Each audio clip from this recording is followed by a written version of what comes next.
रीझ जाते न जाने कौन से गुण पर दया निधि रीझ जाते न जाने कौन से गुण पर दया निधि रीझ जाते।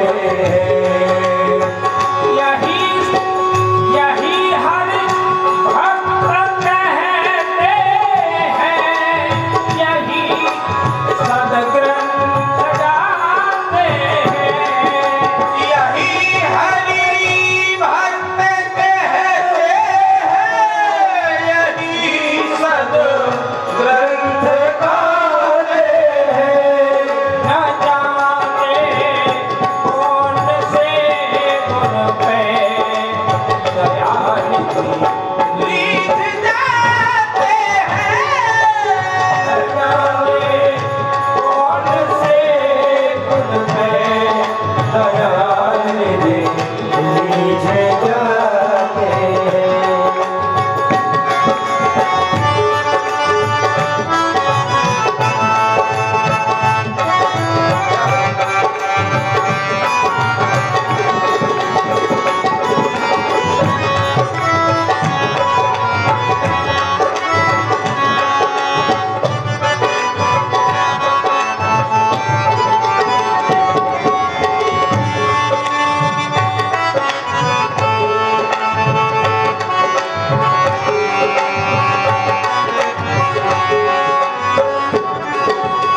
न रोए वृंदावन में श्री पिता की वेदनाओं पर। क्या बात है।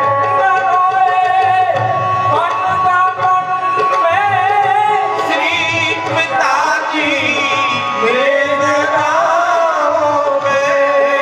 न रोए। ध्यान देना क्या कहा। भगवान श्री राम जब वनवास को जा रहे हैं तो वन गमन के समय पर उनकी आंखों में आंसू नहीं आए, रोए नहीं। पिताजी की डेथ हो गई दशरथ जी की, लेकिन पिताजी की डेथ पे भी जो भगवान श्री राम रोए नहीं। और कहाँ रोए, आइए सुने। न रोए वन गमन में श्री पिता की वेदनाओं पे।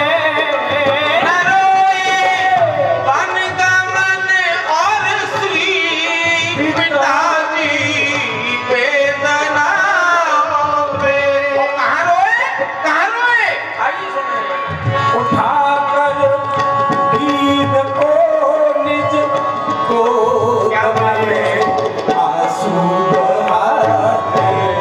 जटायु जटायु गीत माने जटायु को गोद में उठा लिया।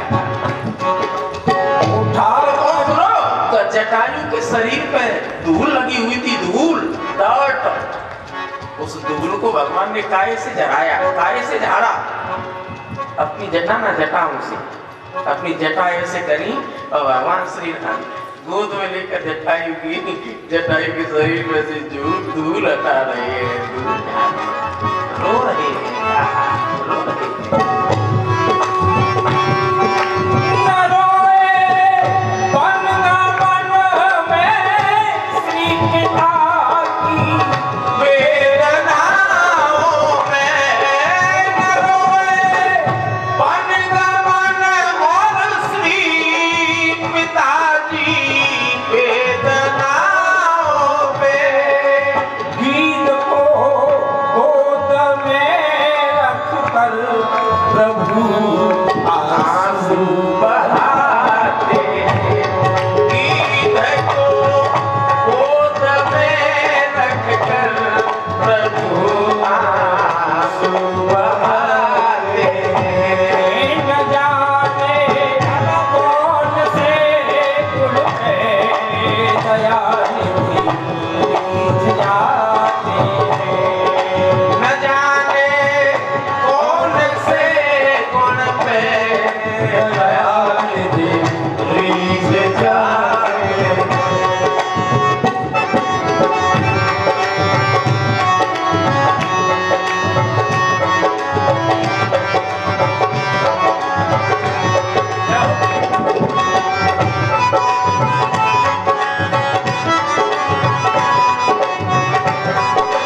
मधुपुरी मीन्स मथुरा।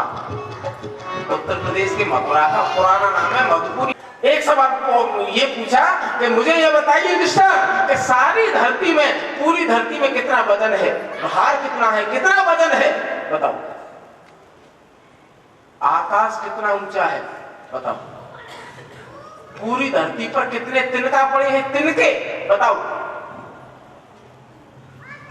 हवा से भी तेज कौन चलता है बताओ। हाँ, वेरी गुड। तो युधिष्ठिर ने उत्तर दिया कि माता गुरुतरा भूमि घातक तो उच्चर तथा मने शीघ्रतरम माता चिंता भौतरी तड़ा। माता गुरुतरा भूमि, भूमि माने धरती और गुरु माने भारी। इस श्लोक को बहुत ध्यान से सुनना। माता गुरुतरा भूमि, धरती से भारी केवल एक चीज है बस।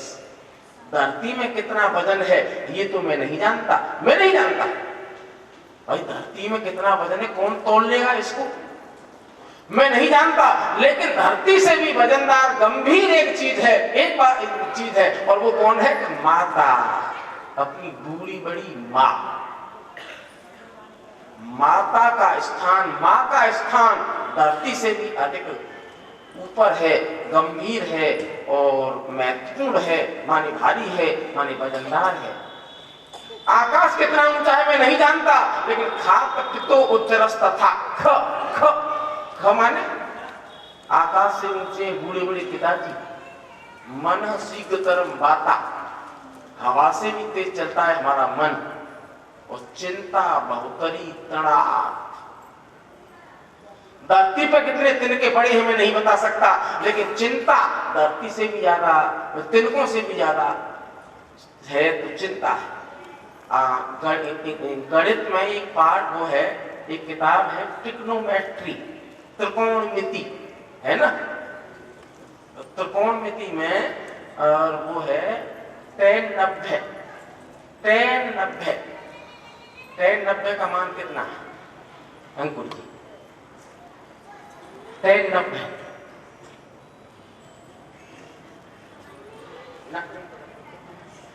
जीरो ना है, अनंत है, इनफाइनाइट। हाँ, एटर्नल है।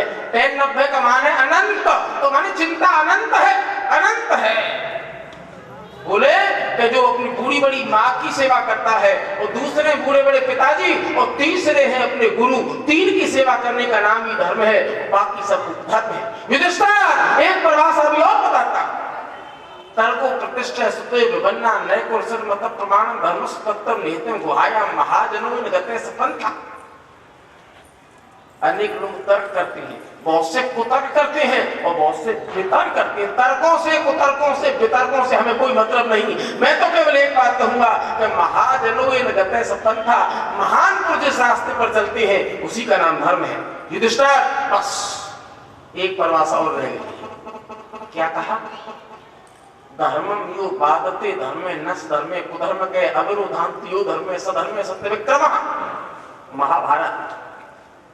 धर्मम यो बाधते धर्म, जो धर्म दूसरे धर्म से किसी धर्म में बाधा डालता है वो धर्म नहीं, वो अधर्म है, कुधर्म है, परधर्म है, पाखंड है, नाटक है, ढोंग है, नौटंकी है, आडंबर है, धूर्तता है, चालाकी है, लोगों को ठगना है, वो धर्म नहीं, अधर्म है, अधर्म।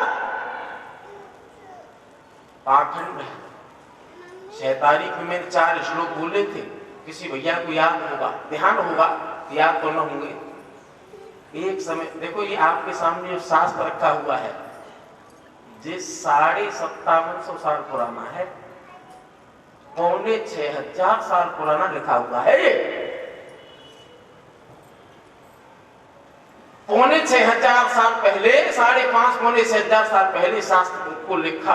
और शुरुआत में व्यास जी ने इस बात को कहा, लिख दिया कि विप्रई भागवती वार्ता गेहे गेहे जने जने कार्ता कन रोबी न कथा सार तपुवतः। आगे एक ऐसा समय आएगा कि ब्राह्मण लोग भागवत की कथा गेहे गेहे माने घर घर कहने लग जाएंगे, जने जने से कहेंगे, इसलिए कथा सार तपुवतः, कथा का सार निकल जाएगा। नंबर 2, काम क्रोध महालोभ तृष्णा व्याकुल चेतसः ते प्रतिष्ठन्ते तपसी तपे सार तत्वतः। जो कामी है, क्रोधी है, बहुत बड़े लोभी हैं, ऐसे आदमी तपस्वी होने का ढोंग करेंगे। इसलिए एक समय वो आएगा कि तपस्या का भी बिल्कुल सार निकल जाएगा, नाश हो जाएगा। नंबर 3, तीसरे श्लोक पे रौरवा नास्तिका जना ते प्रतिष्ठन्त तीर्थेषु, इसलिए तीर्थ सारस्ततो गतः। एक समय वो आएगा, खतरनाक, हिंसक, मारने वाले, हत्यारे, हिंसक व्यक्ति और नास्तिक व्यक्ति तीर्थों में निवास करने लग जाएंगे। इसलिए एक समय वो आएगा कि तीर्थ सारस्ततो गतः, तीर्थों का भी सार चला जाएगा। चौथा श्लोक, पाखंडे प्रचुरे धर्मे दस्यु प्रायसु राजसु, राजा लोग दस्यु बन जाएंगे। दस्यु माने संस्कृत में दस्यु मीन्स डकैत, डाकू, रॉबर्स। मनसा गिरा, गिरा माने वाणी, मनसा माने मन से, और कर्मणा माने कर्म से। मन से, वचन से, कर्म से किसी की आत्मा को दुखी न करे, यही को नाम धर्म है। और जैसे ये श्लोक बोला, कौन बैठा था? युधिष्ठिर, भीमसेन, अर्जुन, नकुल, सहदेव, सात्यकी, श्री कृष्ण, कुंती और द्रौपदी। जैसे ये श्लोक बोला, बंधुओं, द्रौपदी जोर जोर से हंसने लगी। और जैसे ही द्रौपदी हंसी, भीष्म पितामह चुप हो गई। बेटी क्यों हंस रही है तू? बेटा क्यों हंस रही है तू गुड़िया? बाबा क्षमा कर दो, मुझे गलती हो गई। इतनी बड़ी पब्लिक में और बुजुर्गों के बीच में बैठ के मुझे हंसना नहीं चाहिए था, मैंने गलती कर दी, प्लीज मुझे क्षमा कर दो। बेटी क्षमा तो मैं कर दूंगा, लेकिन जरूर कोई बड़ी बात है तब द्रौपदी हंसी है। द्रौपदी बुजुर्गों के बीच में बैठ के हंसती नहीं। बताना बेटा। बाबा मैं इस बात को जानती हूं, 6 प्रकार से आदमी मूर्ख बनता है। श्लोक को ध्यान से सुने। 6 बातों से आदमी मूर्ख बनता है, छोटा हो जाता है। काय काय से? बाल सकित्वम, अकारण हास्यम, स्त्रीजन वाद, सुदर्जन सेवा, गर्धम यान, असंस्कृत वाणी, सट सुंदरो लघुता मुपयाति। सट माने 6 बातों से आदमी छोटा हो जाता है। बाल सखित्वम, छोटे छोटे बाल। ये दिन न जीवन में भुलाऊंगा, ये दिन न जीवन में भुलाऊंगा, वो रहेगा याद। ये दिन